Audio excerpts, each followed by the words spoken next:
एक छात्र नेता को जिस प्रकार से परेशान करने की कोशिश की गई है, और हम लोग तो लगातार कहते थे कि इन पर देशद्रोह का मुकदमा कर रहे हैं, लेकिन उसके प्रमाण क्या है।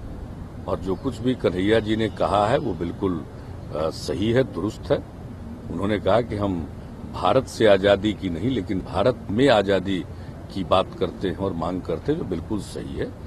भूखमरी से आज़ादी होनी चाहिए, कई प्रकार की जो समस्याएं हैं यहाँ गरीबी से होनी चाहिए, जो असहिष्णुता है उससे आज़ादी होनी चाहिए। तो इन सब चीज़ों से, पूंजीवाद से छुटकारा मिलना चाहिए।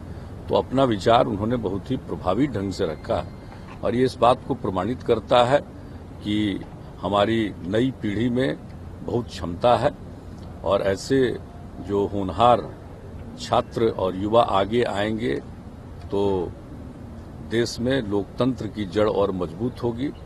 जो अपने वायदे को निभा नहीं पा रहे हैं, जैसा आपने देखा कि चुनाव में जो वायदे किए गए, काला धन लाएंगे, अब तो काला धन वालों का धन सफेद करने के लिए एमनेस्टी स्कीम लाई गई। और किसी के अच्छे दिन तो नहीं, लेकिन काला धन वालों के अच्छे दिन जरूर आ गए इस बजट के बाद से।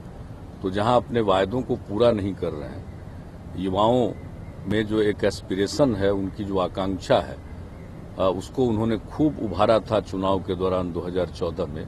आज युवाओं के लिए कुछ कर नहीं पा रहे, विकास के लिए कोई काम नहीं कर पा रहे। किसानों को जो वादा किया था कि लागत पर 50% मुनाफा जोड़कर न्यूनतम समर्थन मूल्य निर्धारित करेंगे, बात ये किसान की कर रहे हैं, लेकिन किसान की आमदनी बढ़ेगी कैसे? दुगना होने की बात कर रहे हैं 2022 तक, 2019 तक ही इनका टेनियर है, तो फिर सब्जबाग दिखा रहे हैं।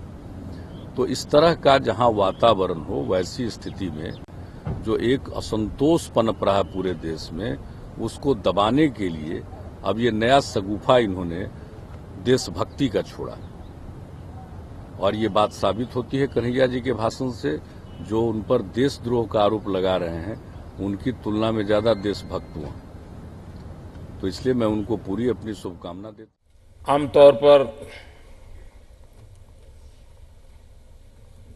सरकार एक आध भी ब्रिज बनाती है तो